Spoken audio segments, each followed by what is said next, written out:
l'Argentine obligée d'assouplir le confinement sous la pression de la population. Depuis mars 2020, l'Argentine est soumise à un confinement qui a été prolongé toutes les 2 à 3 semaines. De mars à août 2020, le couvre-feu était strict. Les gens n'étaient autorisés à sortir de chez eux que sous certaines conditions. Pour faire des courses, pour aller chez le médecin ou pour aller travailler. Depuis le mois de mai, les gens devaient porter un masque. Depuis le mois d'août, les réunions dans les lieux publics sont autorisées avec 10 personnes maximum, des masques et une distance minimale de 2 mètres. Il n'y a eu aucun événement public. Les écoles et les établissements d'enseignement ont dû rester fermés, tout comme une grande partie des magasins et de prestataires de services. Les magasins fournissant des produits de première nécessité font exception à cette règle, à condition que des exigences sanitaires strictes soient respectées.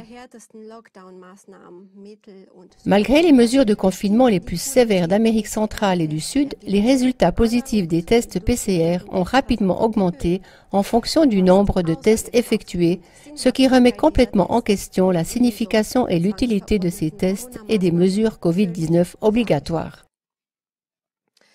Les restrictions imposées par la politique ont eu un impact négatif durable sur la vie économique et sociale de l'Argentine. Selon le rapport de l'Organisation internationale du travail de septembre 2020, le taux de chômage est passé de 10,4% au premier trimestre 2020 à 13,1% au deuxième trimestre.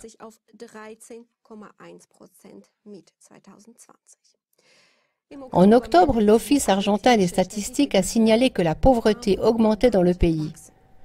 40,9% des personnes vivaient en dessous du seuil de pauvreté et 10,5% dans l'extrême pauvreté.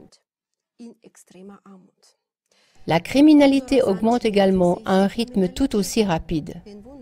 Ce n'est pas étonnant, vu les privations menaçant l'existence des couches de population les plus modestes. La résistance s'est accrue contre le confinement de longue durée et fortement remis en cause par les experts. Depuis septembre, les protestations de la population argentine ne cessent de croître. Les 20 septembre, 11 octobre et 25 octobre, date limite pour la prolongation des restrictions, des milliers de personnes sont descendues dans la rue pour manifester en faveur de la fin du confinement et avec un succès retentissant.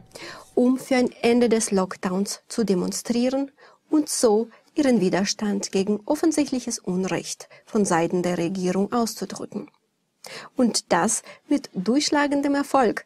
Depuis le 2 novembre, les frontières nationales de l'Argentine sont à nouveau ouvertes, pour l'instant uniquement aux citoyens des pays voisins, la Bolivie, le Brésil, le Chili, le Paraguay et l'Uruguay. Le trafic de l'aéroport de Buenos Aires a été rétabli. Une mer de drapeaux blanc-bleu flottait dans les rues des villes d'Argentine. Le peuple était partout actif et même le gouvernement, qui d'habitude ne traite pas ses citoyens avec délicatesse, a dû se rendre compte que sans le peuple, ça ne fonctionne pas. So ganz ohne das Volk auch nicht geht.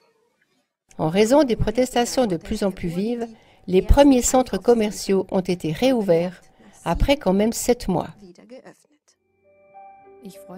Je suis heureuse de voir tant de gens avec les drapeaux nationaux argentins défendre la base de leur existence. Ils veulent que l'Argentine soit un pays progressiste.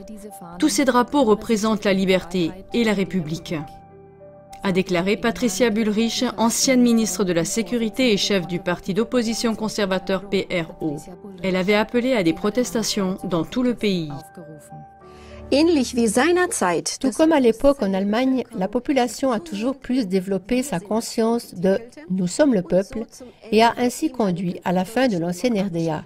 Le peuple argentin démontre qu'aujourd'hui, la fin des mesures de confinement peut certainement être réalisée par des mouvements populaires.